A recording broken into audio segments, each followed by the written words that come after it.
Welcome to Narrative. My name is Veronica, and today we're going to chit-chat a little bit about the confidence thing that everyone says that you should have and how it's gonna make you so much better and all of that stuff. Because yes, confidence in your writing is great and you should strive to have that because girl, you're writing a book. Come on, it's amazing. And at the same time, you shouldn't rely too much on having confidence in your book because your confidence is not gonna make a good book. You still need to improve.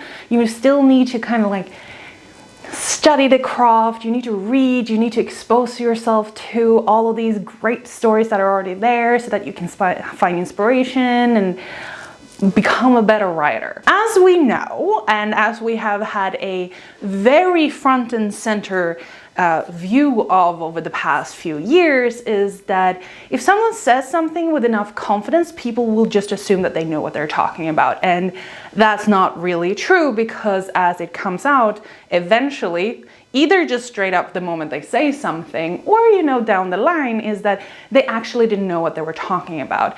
Just take any podcast dude talking about women, because no one would say something with so much confidence unless they were sure about what we were saying, right? Historically, it has been something that has been very common for men to do. They just say shit with confidence even though they don't know what they're talking about, and people just believe them. And then when a woman says something with confidence, she is questioned because confidence has been kind of male-coded in a way. But more and more men, thankfully, are becoming more aware about the, hey, I am saying things with confidence without actually knowing if this is true or not. I don't think men are doing it to be malicious. It is just a learned habit. And a lot more men are learning to be have more humility in their approach to life in general, which is a great thing because it also sets you up for less shame and problems and everything. If you're like, hey, as far as I know, this is the thing. What I have read, this is the thing. I think this. Having these attachments to your speech does not make you any less confident or less of an authority.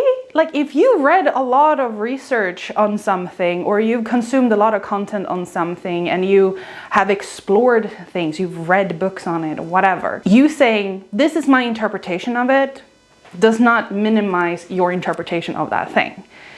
I think I'm going a little bit off the course here, which is saying a lot because I just wrote like, hey, confidence, and that's all I have for this video. I haven't written a script that I usually do. In short, there is a balance that we need to strike here between being confident in our ability to create good stories and do the marketing really well so that people are like intrigued. We're able to write the blurbs and do the pitches and like, yes, you should read my books because it's great. At the same time, having too much confidence might make you less likely to improve your writing. And my personal opinion on this whole thing is that people tend to be overconfident and not continue to improve their craft, as we can see with a lot of formulaic writing. If you look in the romance genre, or even a little bit in the fantasy genre, it's just the same type of story, the same type of characters, the same type of world, over and over and over and over and over and over and over and over and over and over again. And it's boring. And it's because these writers have found the thing that works for them. So they just churn out the same type of story with different like names, and the characters are essentially copy paste of each other. They just have a different hair color. And I'm just like, you have clearly stopped improving your craft. What I'm saying is that people tend to stagnate when they find their formula that works, and people are just eating up the same thing, and eventually they're going to burn out. They're just like, I'm gonna move away from this author because they're just churning out the same thing. Even though technically it is not necessarily a bad book, it's just the same thing over and over again. I'm gonna use an author that I have read over the past few years. I'm not gonna name drop because that's not the point here. But the first series they wrote, I really enjoyed.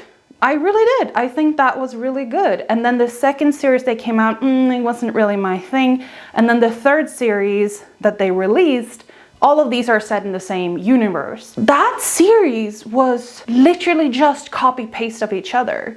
Every book had this same setup, this same coupling, same like mature scenes, just different names. Like, yeah, technically the characters had different backstories, but it was the same style of relationships. They had similar issues. The characters were all the same archetypes and behaviors, even if they displayed a little bit different. And then the action in itself was just kind of the same, and the beats were exactly the same. It was just like, okay, you found your formula, and now you're just churning out books. And I'm like, I think back at the first series that I read from them, and I was like, this was actually good. The characters were dynamic, they were real, they were different, because they were still early on in their career and were exploring and developing. And then they hit a point where people just kind of ate up whatever shit they put out. I'm not calling their things shit, because I read all of the books.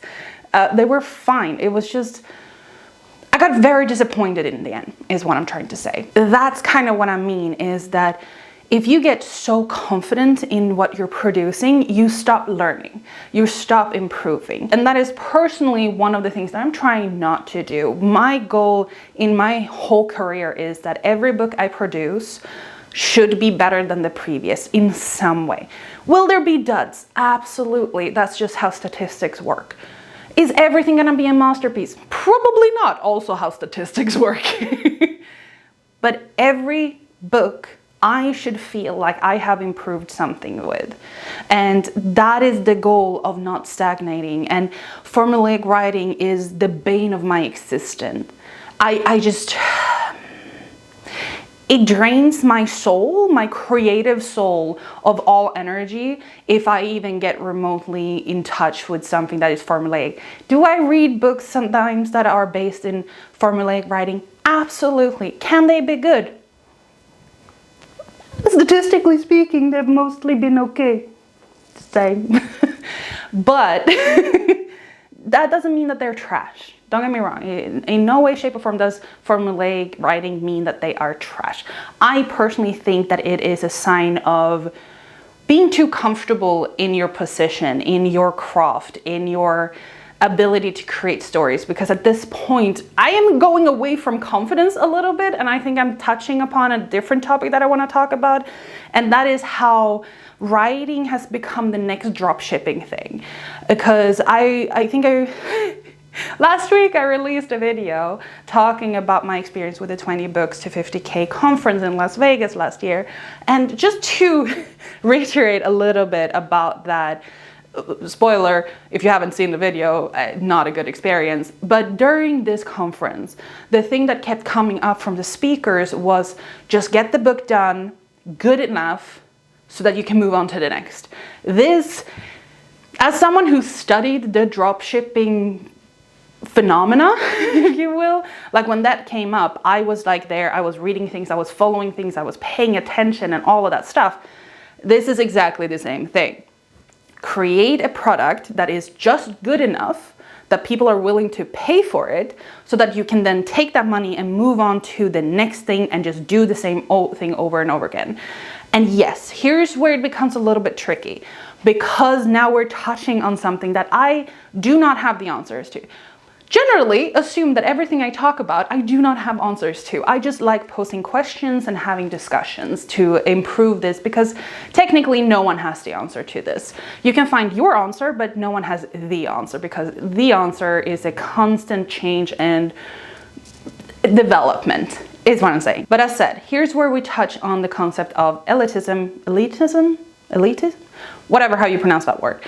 And I'm trying to be very careful with how I phrase this, because it might come across very wrong, and that's not how I intended. However, for me, you cannot remove the art aspect from books. It is a piece of art that you're creating. If you remove the art aspect, and the art aspect would be What message are you trying to send? What is the development you're making? What is the improvement in your own craft that you're making with this story? All these aspects can play into the art aspect. So I think I was talking to a friend about this, and then they were essentially the soul of the book. You are removing the soul of the book when, or anything creative in that matter, when you commercialize it to this point that writing has become. And I think that while I hesitate to use the word such as soul because it has a lot of connotation, I do generally agree with this interpretation of it, that it feels very empty and soulless, if you will.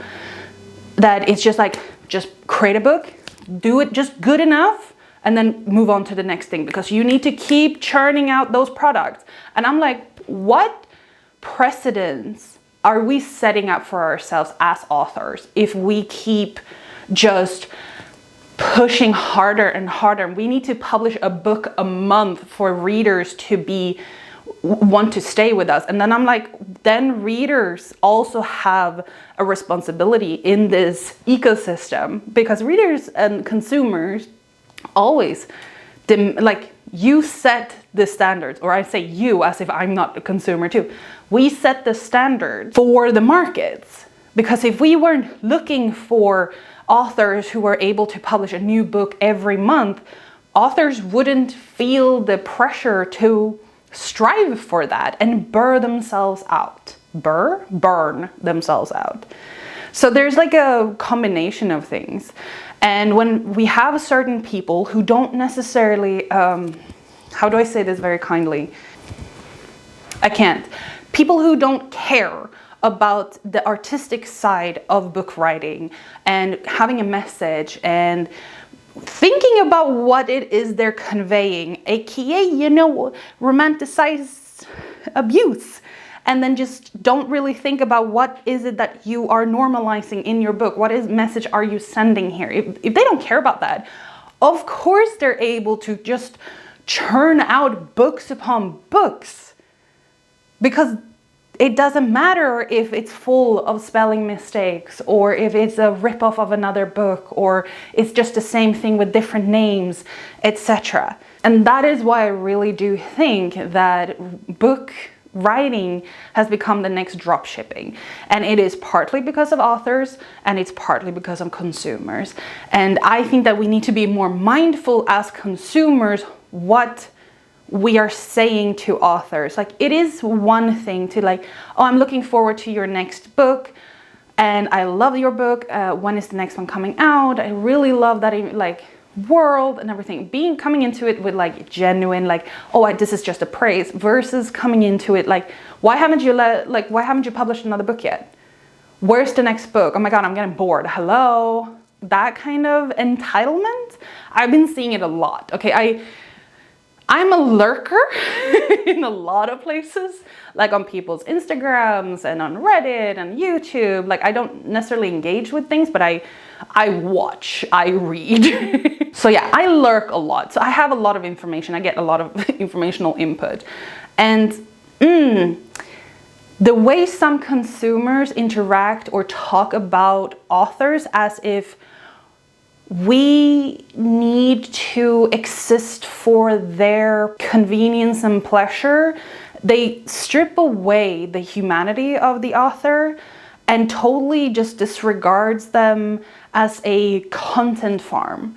And it's just so dehumanizing, and so, I don't even remember the word for it, but it makes me feel terrible, and like I'm fighting an uphill battle regarding my own writing. Like, I've now started publishing 1 chapter a week with my Hellbound series that you can find for free on Wattpad. But if you want to support me and you want to read the chapters ahead of time, just go down below and check out my Patreon. Thank you! So I've started creating that kind of content because I need to stay in people's focus. I need to have people's eyeballs and awareness on me somehow, because I don't have the capability of producing and publishing multiple books a year, because I have my life. I work a full-time job. I'm doing this and I'm trying to write and trying to take care of my own health and mental health, like physical and mental, all of that stuff, and be social. Like I try to have my life on top of doing all of these things. I can't produce to the numbers that someone who works with writing full time can. And that's what bothers me so much, when people forget the human behind the screen. And this, I think, is a common issue we have with internet in general, and the desensitized version of interactions we have. People forget that they are not just screaming into a void, they are screaming at another person, and they don't even take that into consideration, how their words can hurt someone because they don't need to face the consequences, and yada yada yada. But I've gone off track. Okay, going back. Confidence. Yes, I think confidence is great and you should have it, because you are writing a book, you are doing it. And I'm sure your story is great for the level that you're at. I don't say that to minimize your level. I say that so that it can appeal, or apply rather, to everyone. I mean, to the person who just started writing their first words, to freaking Stephen King, right? I'm sure your work is great for the level you are at, and that level will keep changing as long as you don't become overconfident and stop learning and stop progressing. Because my man, my girl, my queens, my royalties here, come on. We are authors, we are creating new worlds, whether that is in contemporary thing, we are creating something for people to connect with, for an emotional connection, and they get to live vicariously through the characters, and they get to feel the emotions that these characters have. You are a creator of worlds, you are a spellcaster, you are weaving emotions, you are a god of emotions. That became very flowery, but you are creating experiences for other people, and you should take pride in that. And I'm sure that your story is fantastic.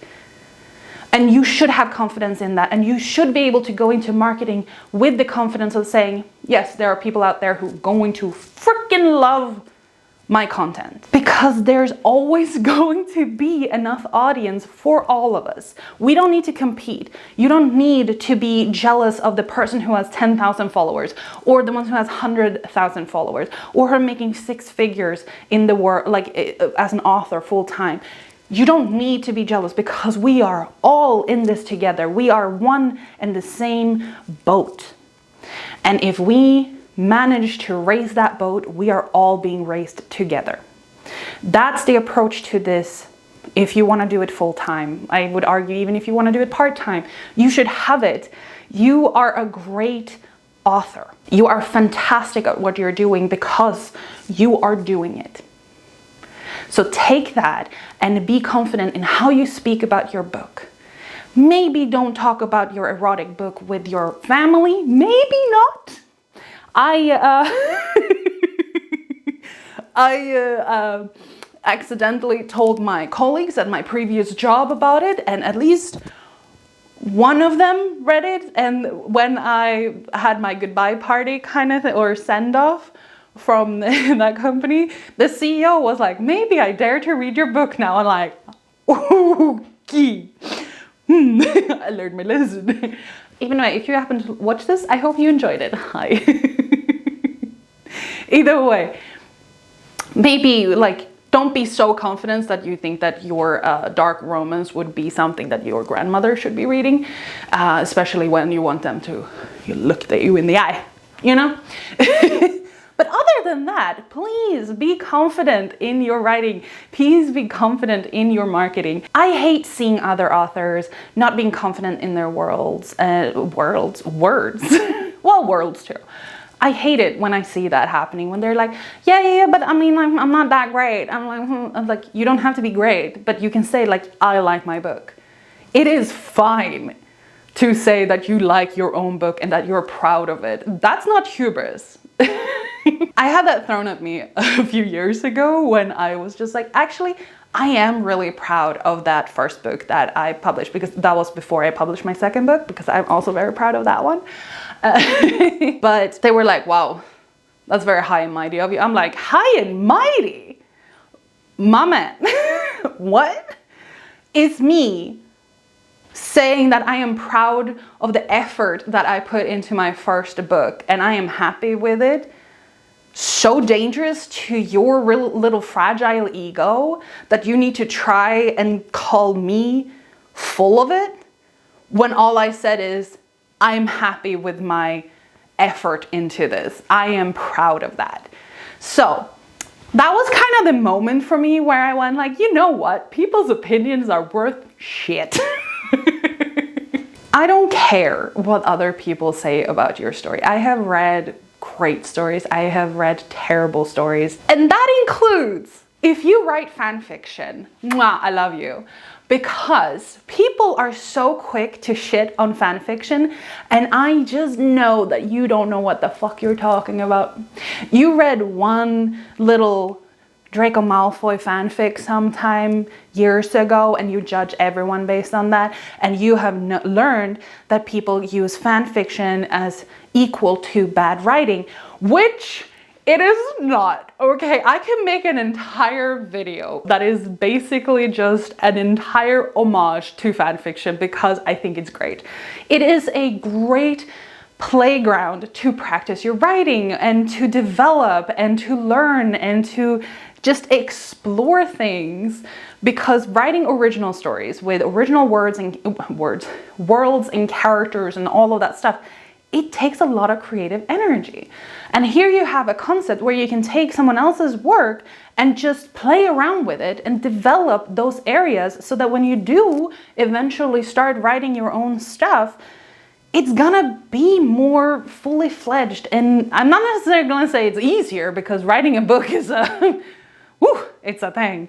But those aspects you might have progressed further in the complexities of them and the understanding of them if you were playing around with it earlier, as opposed to if you just started from scratch, is what I'm trying to say. Having the confidence to say, I write fan fiction because I like writing. Because you don't have to actually go on to publish your original stuff. If you like just writing and you don't want to end up becoming a full-time author and writing your own stories, that is perfectly fine and totally legit too. You don't have to go on to do that. If you just want to, like, hey, I enjoy writing, write.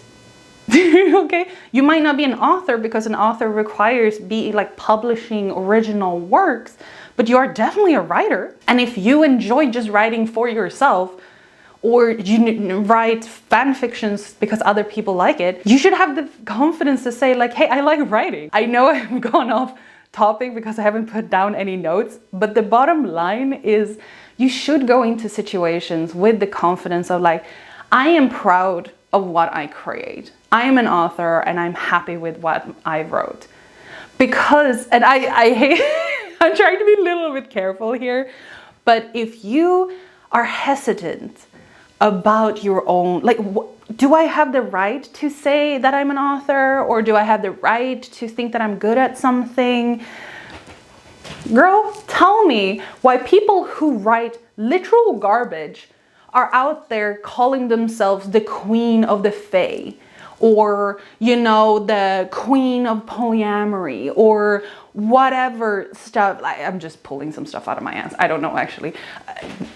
Remember when people were using those titles like a few years ago, and everyone was the queen of the fae and queen of romance and queen of like niche? If you don't remember, it's fine, but everyone on Instagram was using those like laurels, like giving themselves titles. Anyway, when people who, and I know that that goes against what I was just saying, that everyone should have the confidence, yes. But if people have the confidence to put out quality that is essentially just barely a step over AI unedited, and they are out there just speaking with their whole chest about how amazing of an author they are and their story is like the next masterpiece and all of that stuff, you can say that you're proud of your work that you actually wrote from scratch, you edited, you have worked on, and you are improving. That is fine. You should use that as a mantra. if other people can use AI to write their book and still market themselves as this is the next Tolkien kind of thing, it's a bit extreme, but you know what I mean, then you can say that you're proud of your work, and you should be able to say that with your whole chest that, hey, this is what my story is about and this is why I like it. Also, you don't even need a reason for why you like it. You could just say, I like it because I made it. As I said, I don't have an answer for this, and this whole video is gonna be a mess to edit because I am all over the place and I don't really have a point. I just want people in general to have more confidence in what they are producing and be proud of it, because there are people out there who's just happy, they are making a full-time living and they are so proud in their marketing about what they're producing, and then in conferences they're just like, yeah, my focus is just to make it good enough so that I can move on to the next project. Okay. That pissed me off. I was just like, I was shocked to hear that in the author space, but also not at all surprised. Because like, what am I convincing myself that everyone in the author space who is doing it for the art and the craft and to improve and all of that stuff? That's just not what this society is about. If there's something that I want you to come away with, is be confident because you earned it, and be happy with where you are currently, and just keep improving because you're great, you're fantastic, you deserve it, and I'm proud of you because you wrote a book, or you're writing a fan fiction, or you're writing for yourself. I don't care. You should be proud of that because I'm proud of you and I'm proud of myself.